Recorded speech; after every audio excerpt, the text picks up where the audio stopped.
Our first reading comes from Elizabeth Tarbox, and this is an adapted version of hers. I say ours is a story of faith and hope and love. I say it is our need for one another that binds us together, that brings us laughing and limping into relationships, and keeps us at it when we otherwise might despair at the fix we are in. I say it is the holy we need, the eternal, beyond our comprehension, and one place we can find it is here, working and worshiping together. And I say that there is a transcendent value worthy of our loyalty upon which we may set our hearts, and its divine manifestation is love.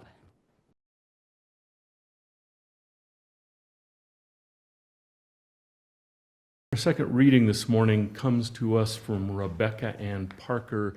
It is in two voices. Your gifts, whatever you discover them to be, can be used to bless or curse the world. The mind's power. The strength of our hands. The reaches of the heart. The gift of speaking, listening, imagining, seeing, waiting. Any of these can serve to feed the hungry. Bind up wounds. Welcome the stranger. Praise what is sacred. Do the work of justice or offer love. Any of these can draw down the prison door. Hoard bread. Abandon the poor. Obscure what is holy. Comply with injustice. Or withhold love. You must answer this question. What will you do with your gifts?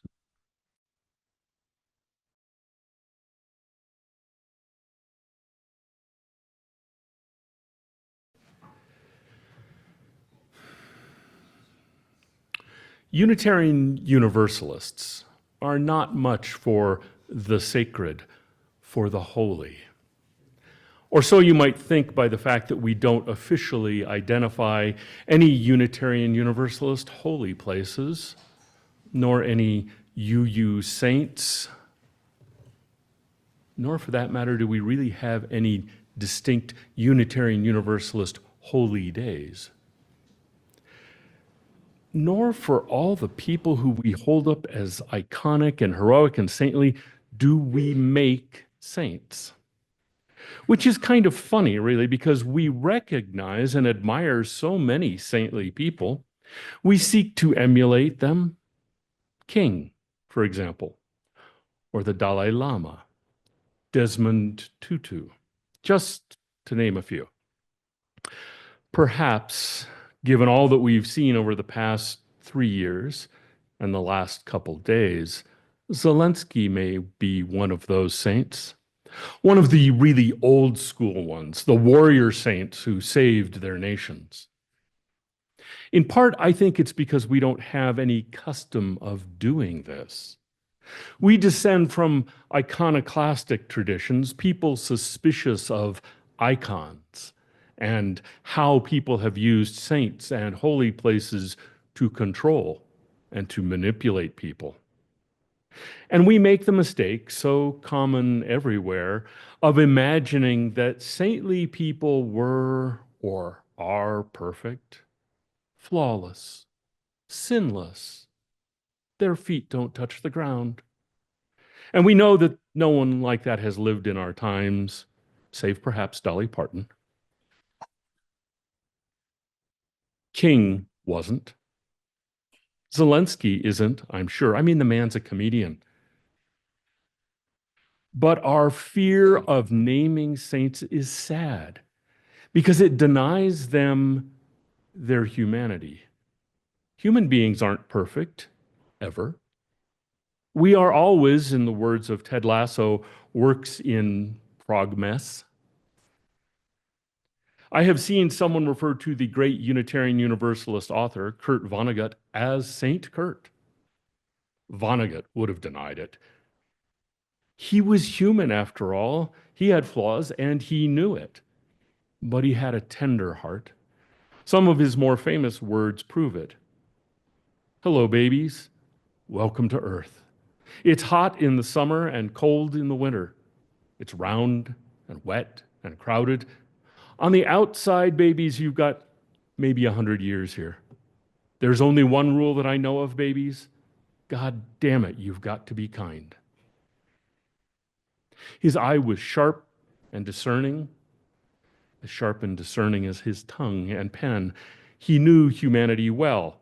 What are we to make of acute observations like this? Socialism is no more an evil word than Christianity. Socialism no more prescribed Joseph Stalin and his secret police and shuttered churches than Christianity prescribed the Spanish Inquisition. Christianity and socialism alike, in fact, prescribe a society dedicated to the proposition that all men, women, and children are created equal and shall not starve. Kurt, like all of us, was a work in progress. He wasn't starry-eyed. He'd seen war at its most horrific.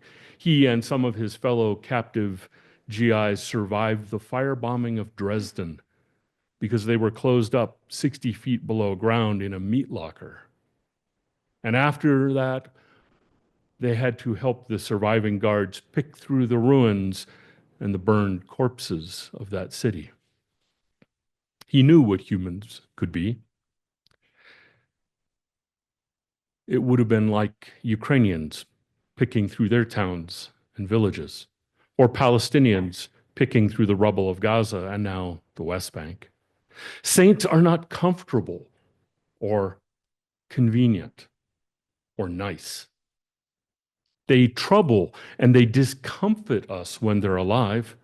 It's only when they're dead and can be conveniently whitewashed that we can pretend we always loved them and that they were without flaws. Now, I am not suggesting that we take up the mantle of deciding who to make saints.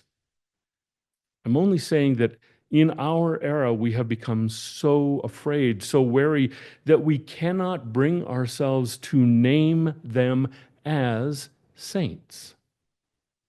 And yet we yearn for them. We want people in whom we can see reflections of the better angels of humanity. Seeing their clay feet, sins, and failings may mean that we can no longer pretend that they are angels in human form. But it also means that we can and should aspire to be more like them. After all, they're just human, and so are we. You too could be among the saints. That was, after all, the great aspiration of our Puritan ancestors. Our congregations were supposed to be gatherings of the saints. And we're suspicious of holy places, and yet we often head off to them. We go off to see the manufactured ones, the great cathedrals and temples, which are wondrous, or the amazing natural places that strike us with awe and wonder, where we feel in some manner what we might call the holy, the magic of the universe, something.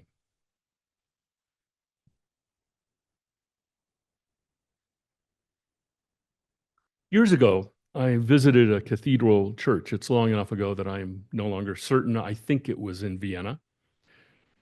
And it was undergoing some renovation. That huge crucifix had been dismounted to protect it, laid down on the floor, and was shrouded in semi-opaque plastic. It was eerie. It felt like the wrappings in the tomb.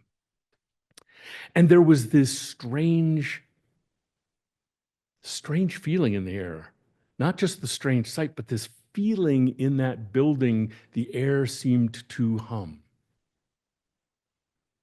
I have since learned that in most such large spaces, unless acoustic engineers have carefully crafted them, there are easily formed standing waves, a subsonic hum.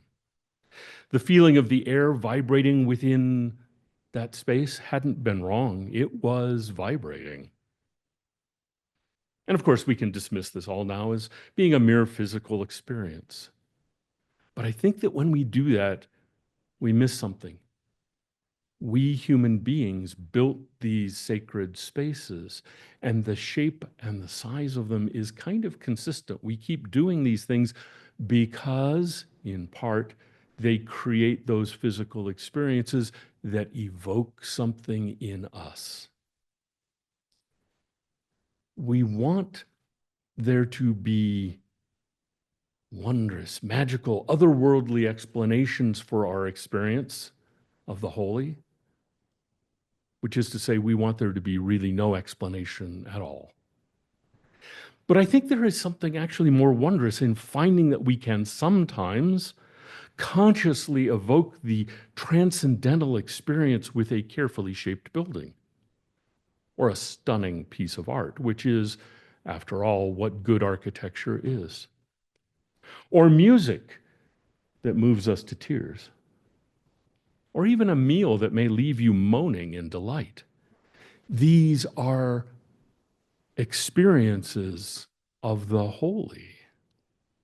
The magical, the wondrous, the holy, whatever it is, however we experience it, is here with us all the time, everywhere, just waiting to erupt, to be noticed, to be experienced, to be delighted in.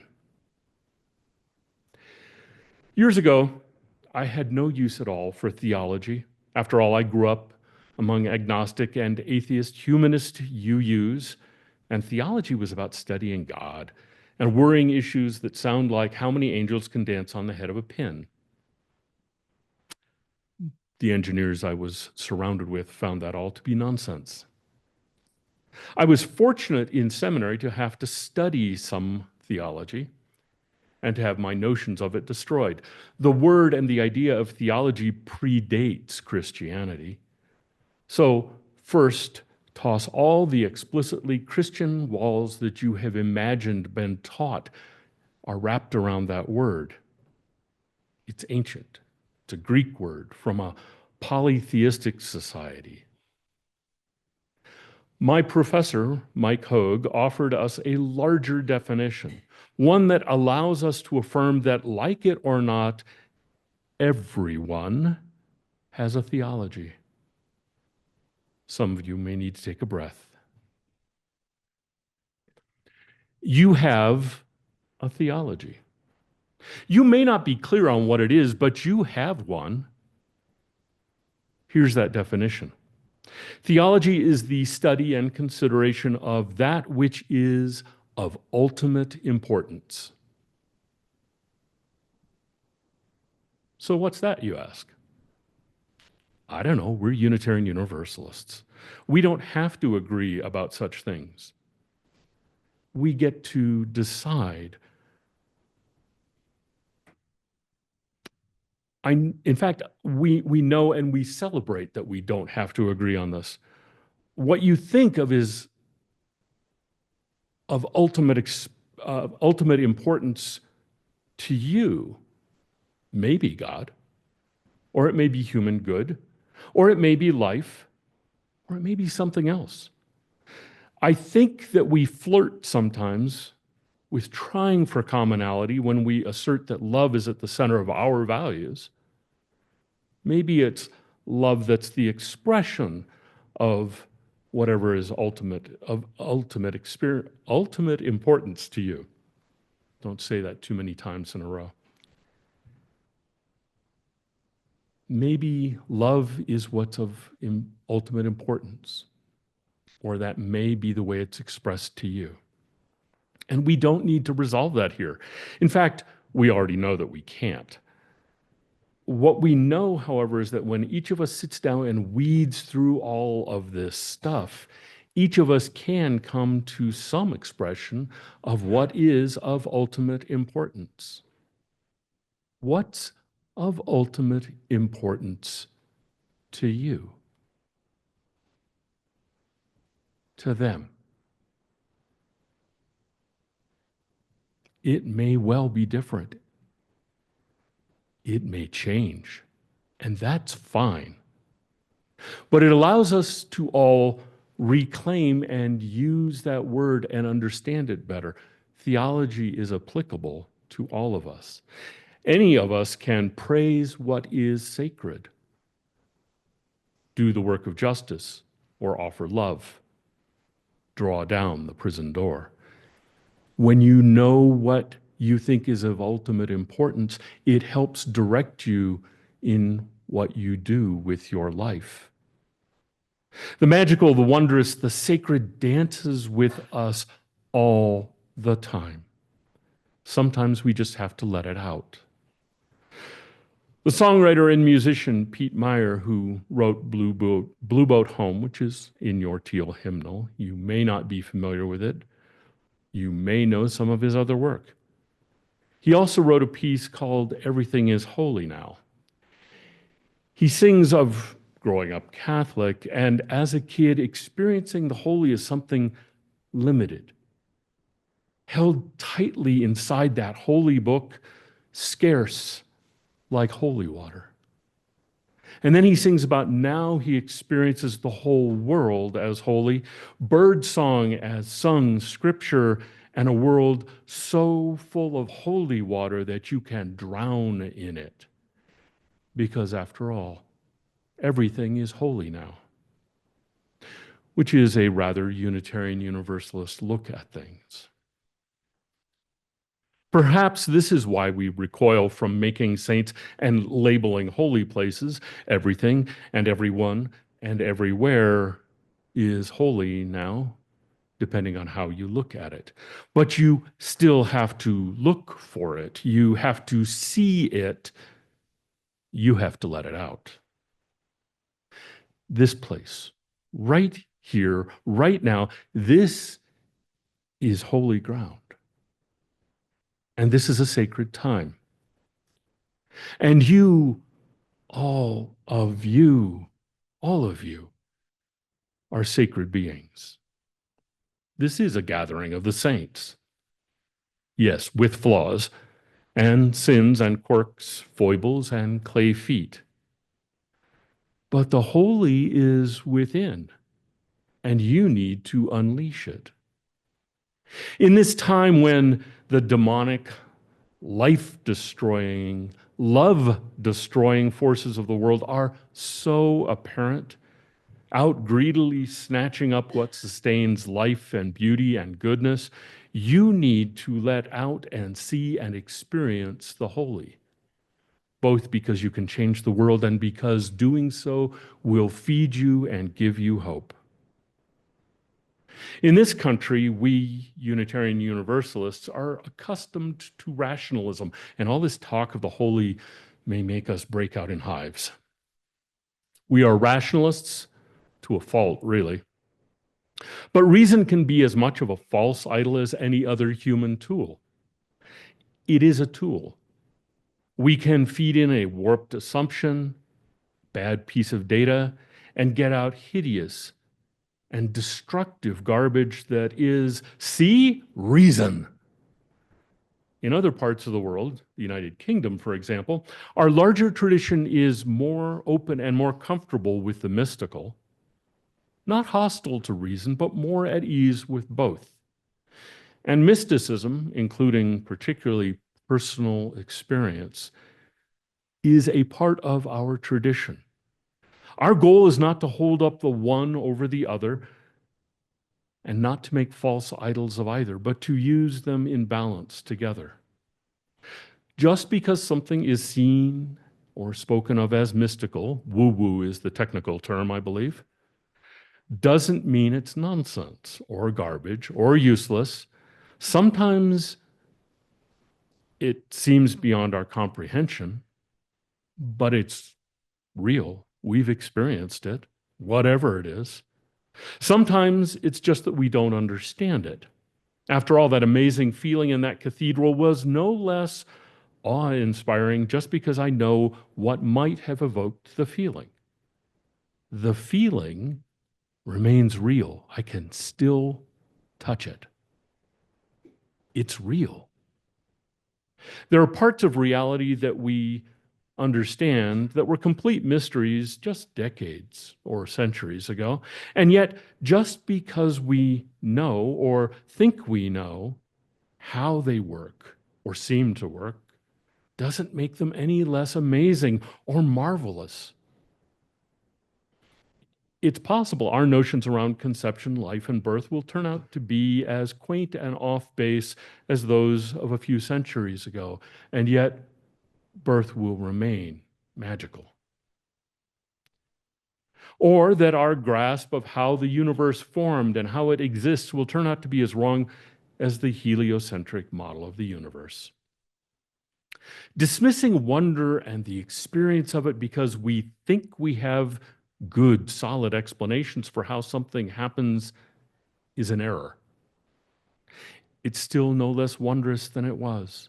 The mystery may have pulled back just a little, but let the wonder remain.